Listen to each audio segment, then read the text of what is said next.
अंजलि, हे भगवान, ये मैंने क्या कर दिया? क्या कर दिया मैंने?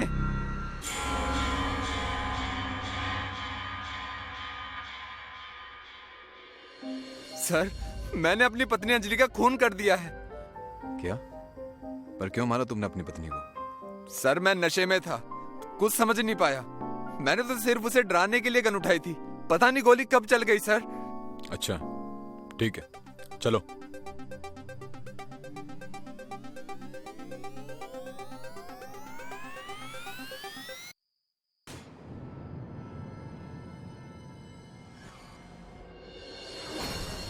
सर, इसी रूम में मैंने अपनी पत्नी को गोली मारी थी। राजन जी, यहाँ पर तो कुछ भी नहीं है। बट सर, मैंने अंजलि को यहीं पर गोली मारी थी। राजन जी, ना तो यहाँ पर आपकी पत्नी की बॉडी है और ना ही फर्श पर खून। सर, ये कैसे हो सकता है? सर, मैं सच कह रहा हूँ, मैंने अपनी पत्नी अंजलि की लाश यहीं पड़ी देखी थी। आप चाहे तो गन चेक कर सकते हैं। सर, राजन सच कह रहा है, इसमें एक गोली कम है। ठीक है, फोरेंसिक डिपार्टमेंट को बुलाओ।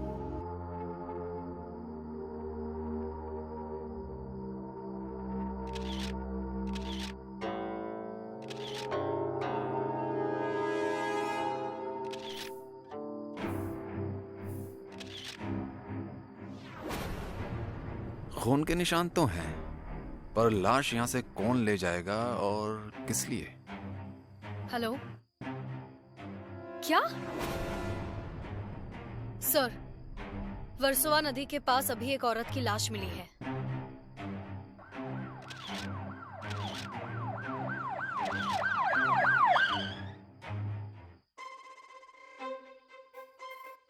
अंजलि? सर, ये मेरी पत्नी अंजलि है। अंजलि! राजन जी, आप बॉडी से दूर रहिए और हमें अपना काम करने दीजिए, please.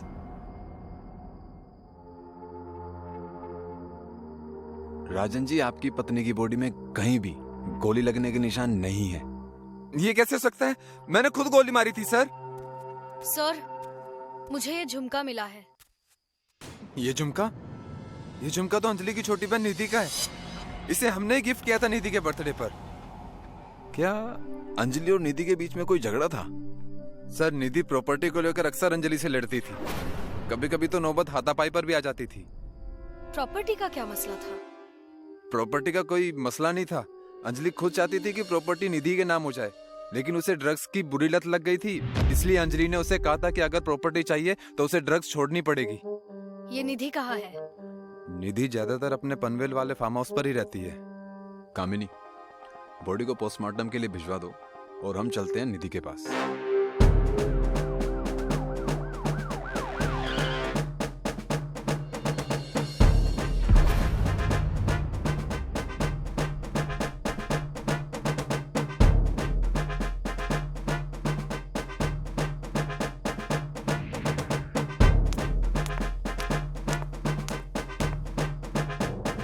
Sir, suicide note.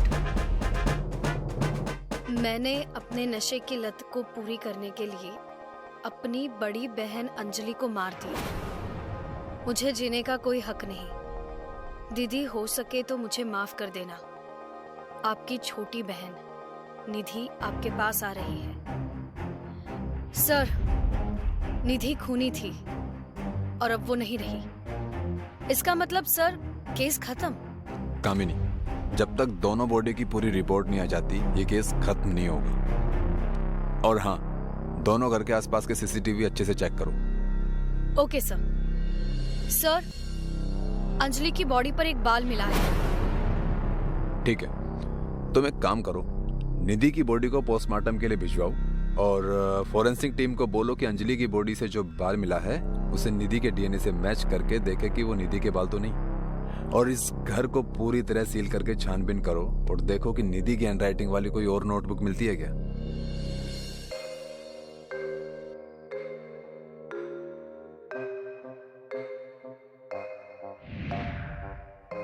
Sir, एक डायरी मिली है।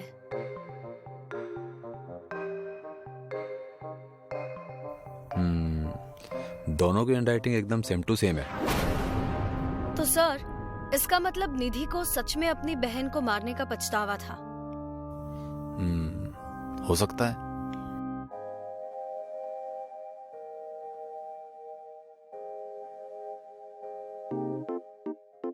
सर, अंजलि की पोस्टमार्टम रिपोर्ट से पता चला है कि उसकी मौत पानी में डूबने से हुई है, लेकिन उसके सर पर एक चोट का निशान भी नहीं है। उसे किसी भारी चीज से मारा गया था, लेकिन ऐसी कोई भी भारी चीज हमें अभी तक नहीं मिली है। कोई नहीं, खून का पता तो चल गया।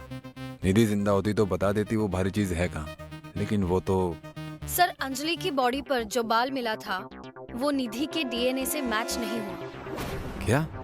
इसका मतलब खूनी कोई और है?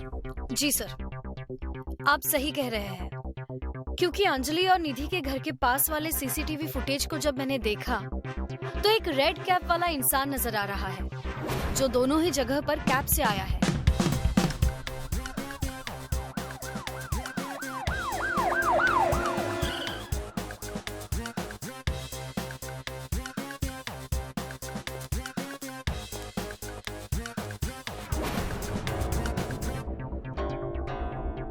राजन जी, पूरी तरह छानबीन करने के बाद हमें यही पता चला कि निधि ने पहले अपनी बहन को मारकर बेहोश कर दिया, फिर उसे नदी में फेंक दिया, जिससे पानी में डूबने से अंजलि की मौत हो गई।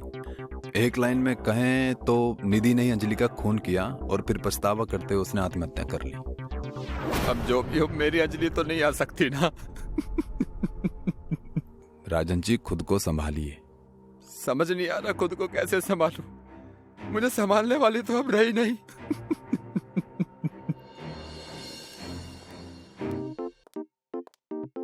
सर, आपने डीएनए रिपोर्ट की बात राजन से क्यों छुपाई? छुपाई नहीं कामिनी, जानबूझकर नहीं बताया ताकि हमें जाल बिछाने का वक्त मिल सके। सर, आप तो कमाल हैं। अपना तो ऐसा ही है। सर, अब आगे क्या करना है? Just wait and watch.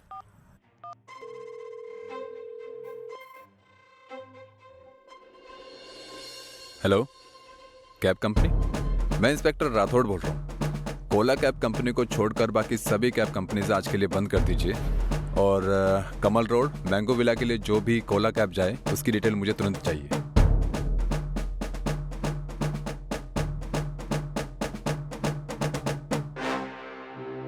Rajan ji, कहीं जाने की तैयारी है क्या? अब क्या बताऊं इंस्पेक्टर साहब, जब से मेरी अंजलि मुझे छोड़कर गई है तब से ये घर मुझे काटने को दौड़ता है। खैर, जो होना था सो हो गया। आप लोग बताइए, यहाँ फिर से क्यों आए हैं? कुछ भूल गए क्या? हाँ, आप बता सकते हैं कि कत्ल वाले दिन अंजलि से कोई और भी मिलने आया था क्या? सर, अंजलि बहुत रिजर्व टाइप की थी, इसलिए घर पर उससे मिलने कभी कोई नहीं आता था। लेकिन आप लोग मुझसे ये सब क्यों पूछ रहे हैं? आप लोगों को तो पता चल गया था ना कि अंजलि को निधि ने ही मारा था। हमें तो ये भी पता चला है राजन जी कि अंजलि की बॉडी में जो बाल मिला है वो निधि का नहीं है। मतलब ये अंजलि और निधि के कत्ल में किसी और का हाथ है।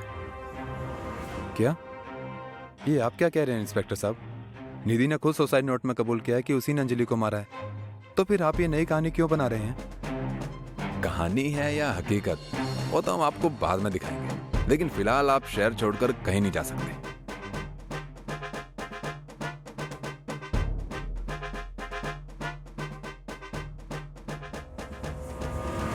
सर, अंजलि और निधि के कत्ल वाले दिन जिस नंबर से कैब बुक हुई थी वो नंबर यही है। हेलो, ओके, ठीक है, ड्राइवर का नंबर भेज दीजिए जल्दी।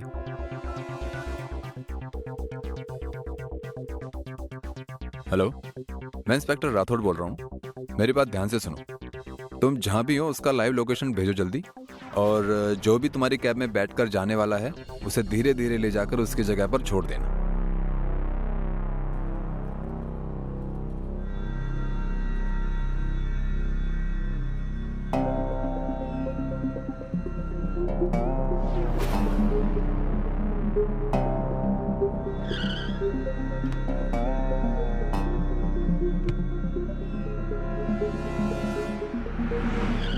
क्यों फोन करके बुलाया? तुमसे एक काम ठीक से नहीं होता। तुम इतनी बड़ी गलती कैसे कर सकती हो? तुम्हें पता है अंजलि की बॉडी पर जो एक बाल मिला है वो निधि का नहीं तुम्हारा है। अब मुझे तुम्हें भी मारना पड़ेगा।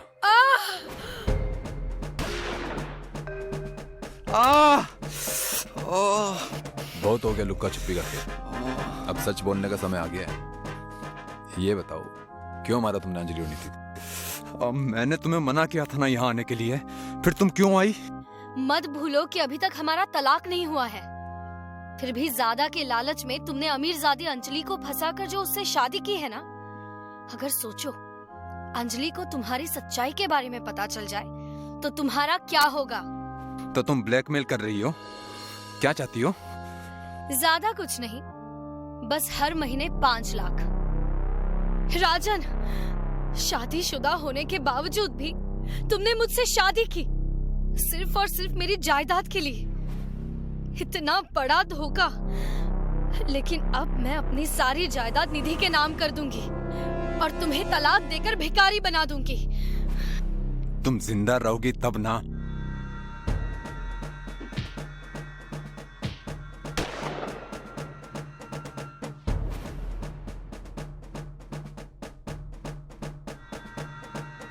फिर महिमा ने अंजलि को नदी में ले जाकर फेंक दिया। हमने निधि पर दबाव डालकर उससे लेटर लिखवाया, उसे फंसाया ताकि जायदाद का कोई हकदार ना बचे, और सारी जायदाद तुम हड़प लो। प्लानिंग तो बहुत अच्छी की थी तुम दोनों, लेकिन अफसोस प्लान फेल हो गया। अंजलि और निधि को जान से मारने के जुर्म में तुम दोनों को गिरफ्तार किया जाता है।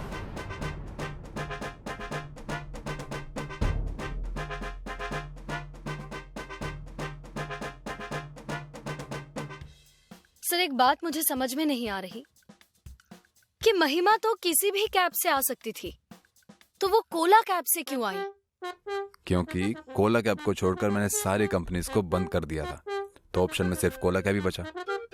समझी? सर, आप तो कमाल है। अपना तो ऐसा ही है।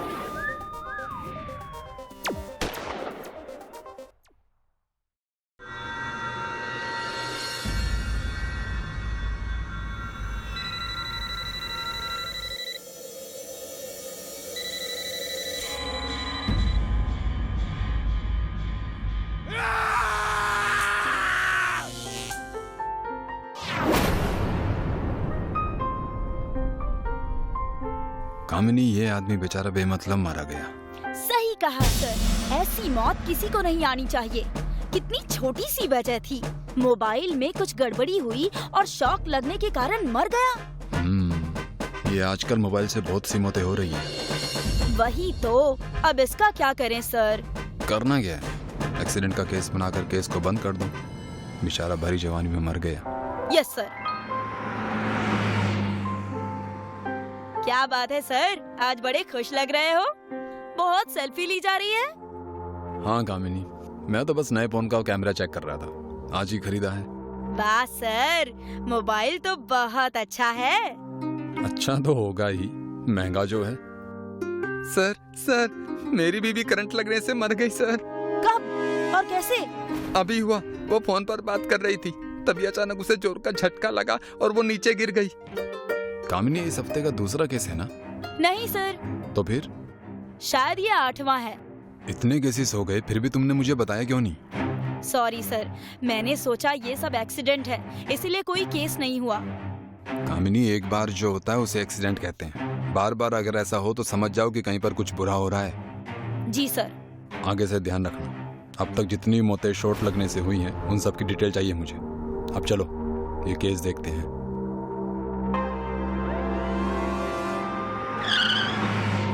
फॉरेंसिक टीम को बुलाओ और अच्छी तरह से देखने के लिए कहो। हाँ सर। साहिल, क्या ये तुम्हारी बीवी का मोबाइल है? हाँ सर। ये तो बिल्कुल मेरे जैसा है। इसने ये कब खरीदा था? 2 दिन पहले सर। कामिनी, यहाँ आओ। Yes sir. पहला जो केस था शॉर्ट का, जिसे हमने एक्सीडेंट कहा था, उस आदमी का मोबाइल किस कंपनी का था वो पता करो, और पूरे हफ्ते में जिन लोगों की हत्या इस करंट लगने से हुई है उनकी भी मोबाइल कंपनी का पता करो। अभी करती हूँ सर। सर, आपने जैसा कहा था मैंने सबके मोबाइल किस कंपनी के थे ये पता लगा लिया है। ये देखिए। ये सारे कांड एक ही मोबाइल कंपनी के फोन से हुए हैं, मतलब इस कंपनी में ही कुछ गड़बड़ है। हमें इस कंपनी के मालिक से मिलना होगा। ठीक कहा सर आपने। तो फिर चलो उनसे पूछताछ करते हैं।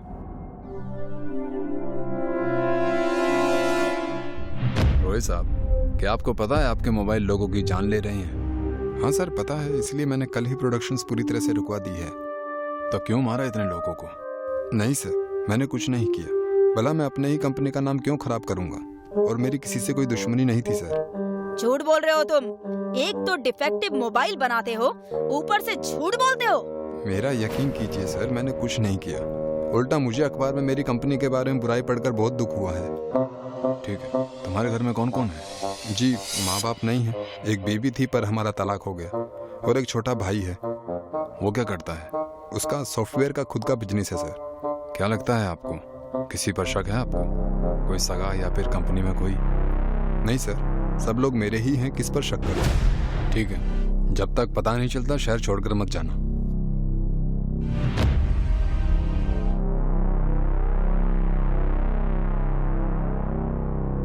सर, मुझे नहीं लगता उस राय ने कुछ किया है।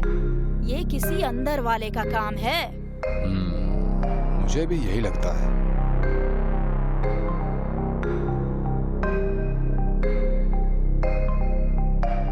सर, कंट्रोल रूम में एक फैक्स आया है। देखो और बताओ।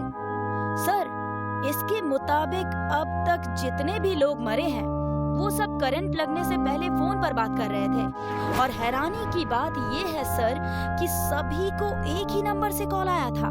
क्या मतलब? सबूत फोन में नहीं, फोन नंबर में है। एक काम करो, कंट्रोल रूम को फोन करो और इस नंबर की लास्ट लोकेशन पता करने के लिए कहो। Yes sir. सर, इस नंबर की लास्ट लोकेशन रॉय का घर है। ये रॉय का कुछ समझ नहीं आ रहा। Hello, police station, Kamini here. Roy साहब आप? बोलिए।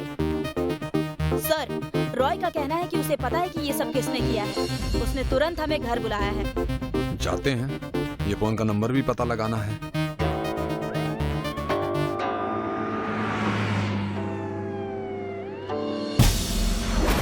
कुछ देर पहले ही इसने हमें कॉल किया था, अब ये सब कैसे हो गया? लगता है उस आदमी को पता चल गया होगा कि रॉय हमें सब कुछ बताने वाला है, इसीलिए उसने इसे मार दिया होगा। शायद ऐसा भी हो सकता है कि जब रॉय ने हमें कॉल किया तब वो खूनी यहीं हो सकता है। एक काम करो, सारा घर अच्छी तरह से छान मारो और ये चाकू, इस मर्डर वेपन को फोरेंसिक भेज दो। सर, फॉरेंसिक रिपोर्ट आ चुकी है, पर इसमें बड़ी ही अजीब बात सामने आई है। चाकू पर रॉय का खून तो था ही, पर एक और इंसान का भी खून था। किसका? डीएनए टेस्ट से पता चला है कि वो दूसरा खून उसके भाई का है। मतलब रॉय के भाई का भी खून हुआ है, पर हमें तो वहाँ एक ही लाश मिली। शायद वो खूनी के हाथों से बच गया हो। शायद, या फिर क्या सर? रॉय के इस भाई को ढूंढते हैं, जिंदा या मुर्दा।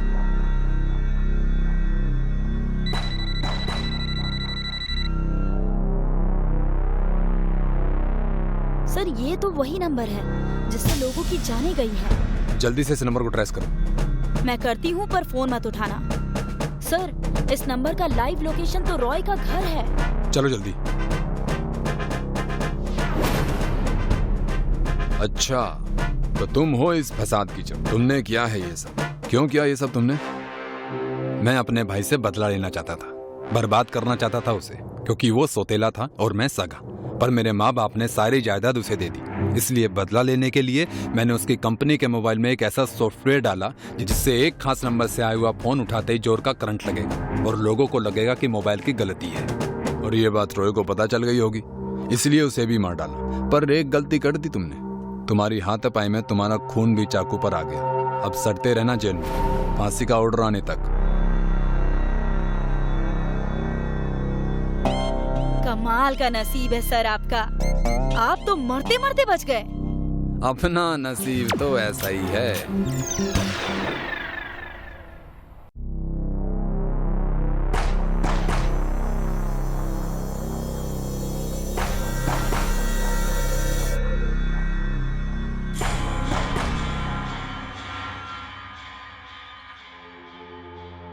सर, एक आदमी आया है, अपना नाम श्यामलाल बता रहा है।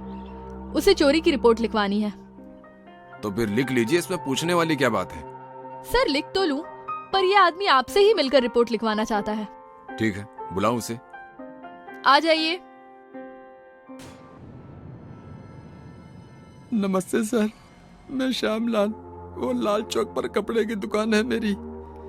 जी, क्या चोरी हो गया है आपका? सर कंगन चोरी हो गई है। और कुछ भी चोरी हुआ है क्या उसके साथ? नहीं सर, बस कंगन ही चोरी हुआ है। कंगन सोने का है या चांदी का? पीतल का सर। यहाँ मजाक चल रहा है क्या श्यामलाल जी? जो पीतल के कंगन की चोरी की रिपोर्ट लिखवाने आ गए? फालतू की चीजें ढूंढने का काम रह गया है क्या हमारे पास? मैडम, वो कंगन आपके लिए फालतू हो सकता है, मगर मेरे लिए नहीं।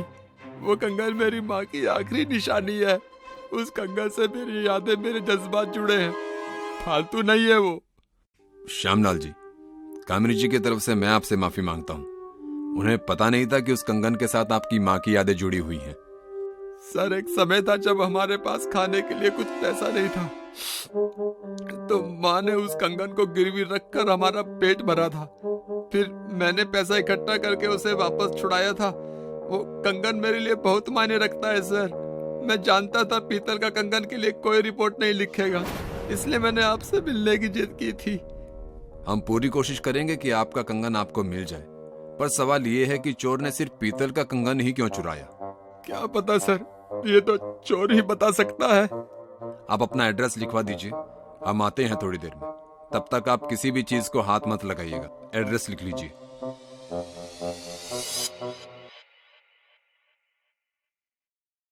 सर ये आदमी तो मुझे फ्रॉड लग रहा है। पुलिस वालों से इसकी कोई ज्यादती दुश्मनी होगी, इसलिए हमें फालतू के कामों में उलझा रहा है ये। पीतल का गहना कोई भी गिरवी नहीं रखता सर। आपकी बात में दम तो है कामिनी जी, पर श्यामलाल की आंखों में भी सच्चाई दिख रही थी। एक कप चाय पीकर चलते हैं उसके घर।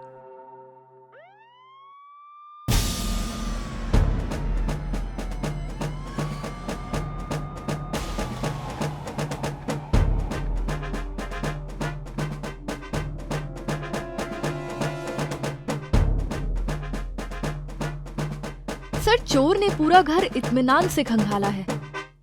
श्यामलाल जी, आप यहाँ अकेले रहते हैं? नहीं सर, बीवी बच्चों को लेकर मायके गई है। कंगन की कोई फोटो तो होगी आपके पास? जी नहीं सर। सर मुझे तो लगता है ये श्यामलाल कुछ तो छुपा रहा है, नहीं तो मामूली सी कंगन को कोई भला क्यों चुराएगा? मुझे भी यही लगता है। आखिर कोई पीतल का कंगन क्यों चुराएगा?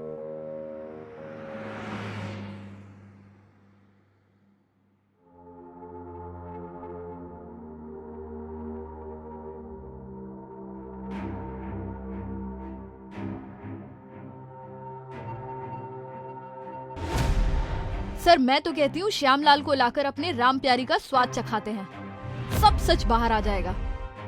कामिनी जी, कानून के दायरे में रहकर काम करना है, उसे हाथ में लेकर नहीं। Sorry sir. बुलाइए फिर श्यामलाल को। नमस्ते सर, कंगन मिल गया क्या? अभी तक तो नहीं श्यामलाल जी, लेकिन आपने बताया था कि एक बार आपकी माँ ने कंगन गिरवी रखा था। कहाँ रखा था गिरवी? गुप्ता ज्वेलर्स के पास रखा था। मेरी दुकान के साथ ही उनकी दुकान है, वो आज भी गल्ले पर बैठे हैं। बताइए साहब, क्या दिखाऊं? गुप्ता जी को बुलाओ। सर मैं ही गुप्ता हूँ, बोलिए। हाँ तू गुप्ता है क्योंकि तेरे पिताजी गुप्ता हैं, समझा? उनको बुलाओ। जी बताइए, क्या सेवा कर सकता हूँ आपकी? आप ये आपके साथ वाली दुकान वाले श्यामलाल जी को जानते हैं क्या? उसे ही नहीं, उसके पूरे परिवार को भी अच्छे से जानता हूँ। क्या हुआ? कुछ खास नहीं, बस एक इंक्वायरी करनी थी। उनकी माँ ने आपके पास कभी कोई पीतल का कंगन गिरवी रखा था क्या? जी रखा था। बेचारी के पास खाने के लिए पैसे नहीं थे। बहुत विश्वास था उसे मुझ पर। मैंने कहा भी था कि भाभी पैसे ले जाइए, कंगन रखने की कोई जरूरत नहीं, पर वो खुददार औरत थी। भगवान ऐसे लोग कम ही बनाता है। श्यामलाल ही वो कंगन मुझसे छुड़ा कर ले गया था। उसकी जगह कोई अनजान होता तो मैं पीतल का कंगन कभी गिरवी नहीं रखता। पर इतनी पुरानी बात आप लोग क्यों पूछ रहे हैं? दरअसल उनका वो कंगन चोरी हो गया है, हम उसे ढूंढ रहे हैं। पीतल का कंगन चुराकर किसी को क्या हासिल होगा? वही तो हम भी सोच रहे हैं राम भजन जी। पता नहीं ऐसा क्या खास है उस कंगन में जो चोर ने वही चुराया। लगता है चोर कोई नशेड़ी होगा इंस्पेक्टर, जो सोने के धोखे में पीतल ले गया। ठीक है सर, थैंक यू। जरूरत पड़ेगी तो फिर आऊंगा। जी आप ही की दुकान है इंस्पेक्टर। आई थिंक राम भजन जी सही कह रहे हैं, कोई चोर पीतल का सोना समझकर ही ले गया है। मुझे नहीं लगता सर, चोर बहुत शातिर होते हैं, एक नजर में ही बता देते हैं कि गहना सोने का है या पीतल का। पर अब आगे क्या करना है सर? कंगन की चोरी हुई है तो चोरों से ही पूछते हैं।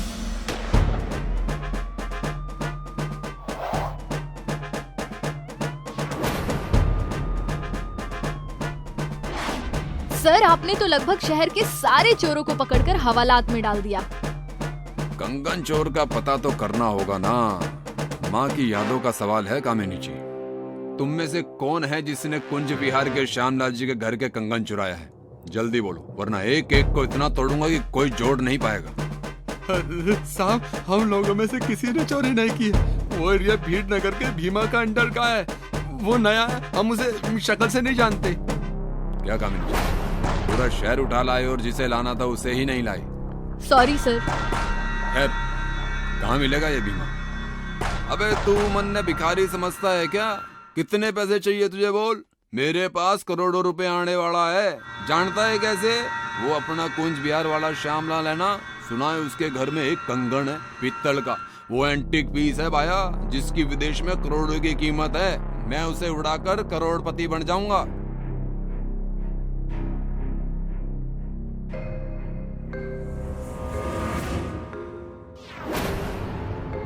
कामिनी जी तुम बाकियों पर नजर रखो, मैं इसके पीछे जाता हूँ। बस कर भीमा, इसी कंगन की तलाश थी। साहब मैंने कुछ नहीं किया। ये सिर्फ एक पीतल का कंगन है भीमा, बता तूने इसे क्यों चुराया? साहब गया तो मैं बहुत सारा माल बटोरने था, पर इस कंगन के सिवा वहाँ कुछ नहीं मिला। उस वक्त तो सोने का लग रहा था, इसलिए मैं इसे ले आया। लेकिन सुबह तक मुझे पता चल गया था कि ये कंगन पीतल का है, इसलिए साइड में पटक दिया था। और जब तूने सुना कि वो कंगन मामूली नहीं बल्कि करोड़ों का है तो तू उसे लेने आ गया। लालच ने तुझे फंसा दिया भीमा।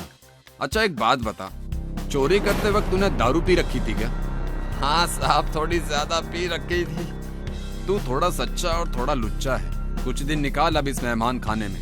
राम भजन ने सही गैस किया था कि चोर शराबी होगा जो पीतल को सोना समझकर ले गया होगा।